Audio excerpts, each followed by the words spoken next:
I'll just start again. That was my phone, I think. Hi, Roy here, just stopping in to tell you how I'm getting on with my 2001 A Space Odyssey, reading and watching various versions. And I've read the book, Arthur C. Clarke's novel, 2001 A Space Odyssey, that came out in 1968, just after the movie. And for me, just as Frank Herbert's Dune, it always looks a certain way based on the sort of cover artwork that was around when I was growing up, so does 2001 book. It looks like this. Doesn't matter how many new fancy editions there are. This is a 2001 paperback, which is fine, but it sort of literally fell apart while I was reading it, which is a perilous thing of reading vintage paperbacks if they're your preference. So I didn't want the pages like fluttering away while I was reading, so I threw a bone in the air and it turned into a Kindle, and I read it on my Kindle for the second half.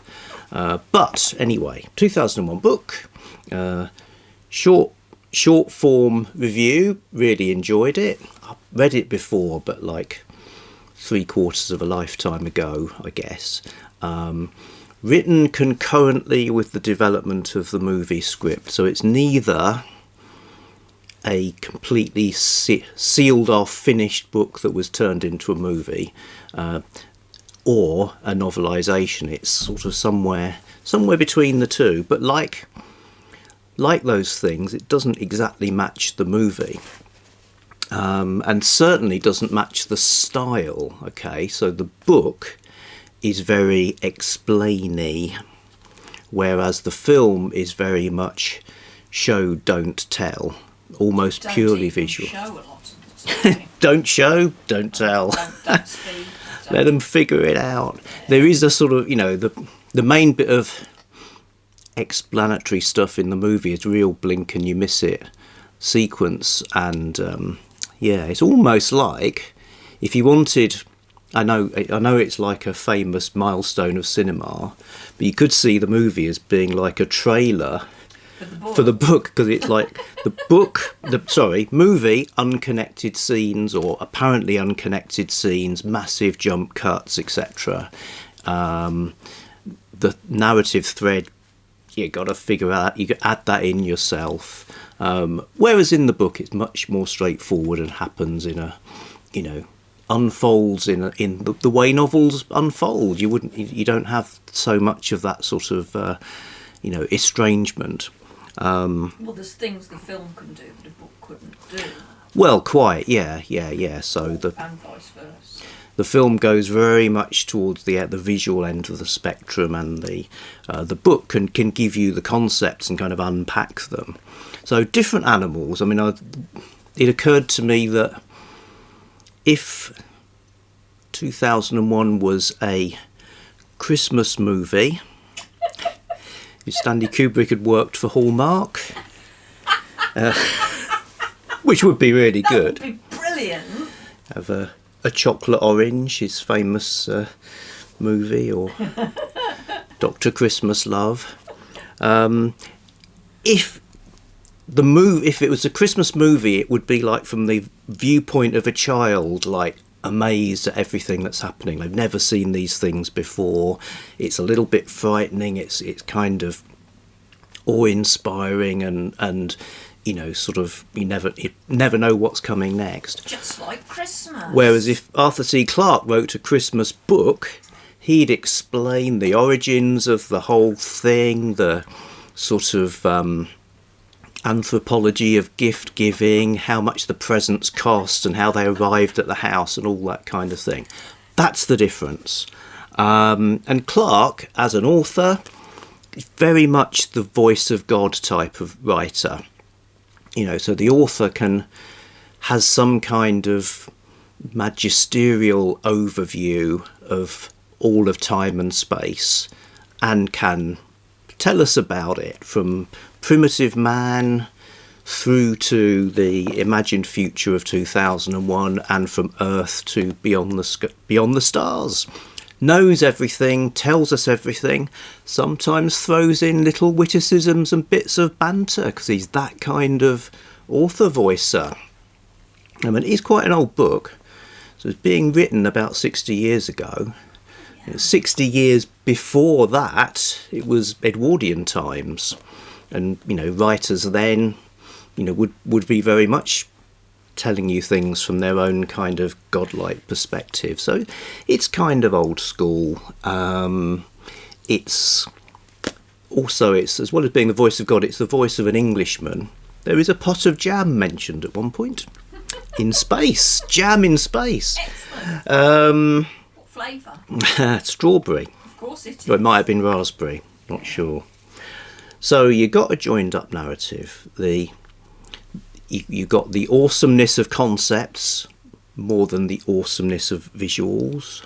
Sometimes Clarke's prophetic vision isn't entirely accurate. Lots of it is, but it's set in 2001. They've still got typewriters, computers have magnetic tape, things like that aren't quite the same. There's a US USSR block, which, that could happen again by the way things are going at the moment.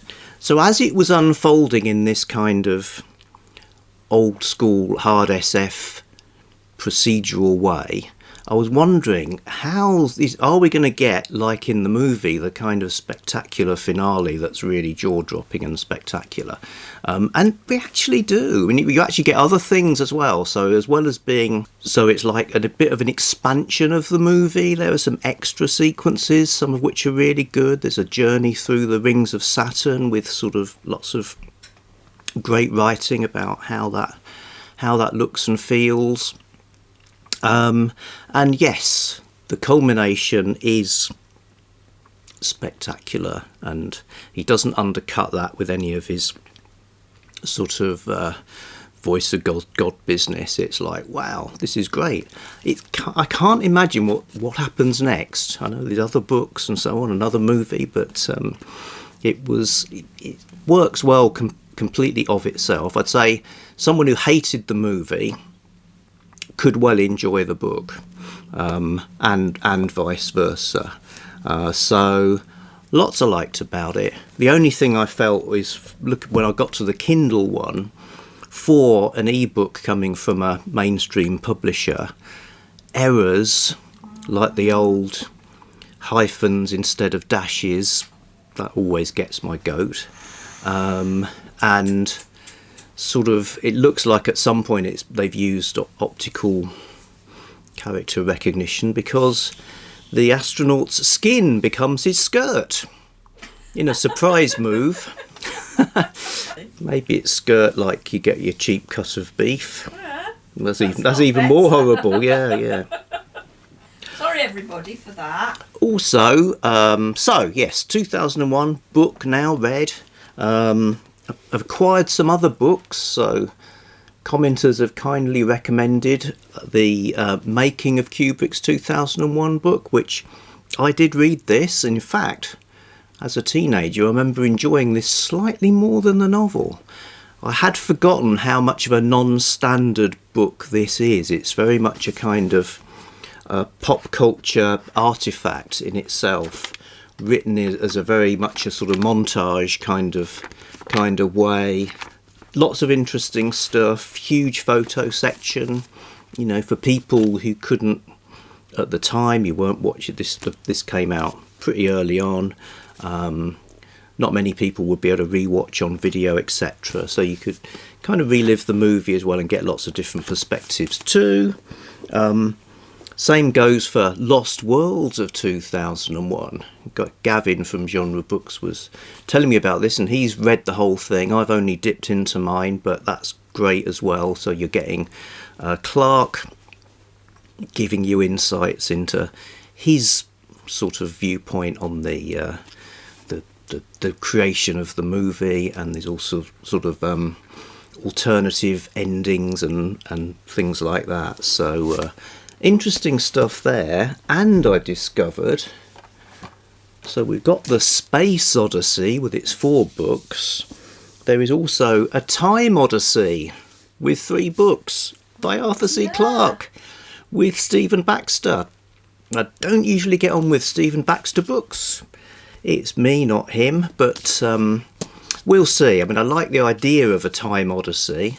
Apparently it sort of is not a prequel, not a sequel. It sort of sits off to one side of the what becomes the Space Odyssey saga. So we'll see. Hopefully I'll get around to this at some point. Is it a sidequel then? It is. Clarke called it an orthoquel because it sort of pokes off. Like it. Yeah. And nobody mentions the multiverse, which is quite refreshing these days when everything's in a multiverse. Where does the matter Even this come shirt's from? in a multiverse. Right, so that's the latest of 2001: A Space Odyssey.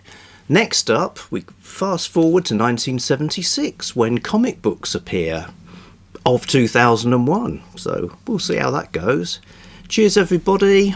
Back soon with something else. Bye.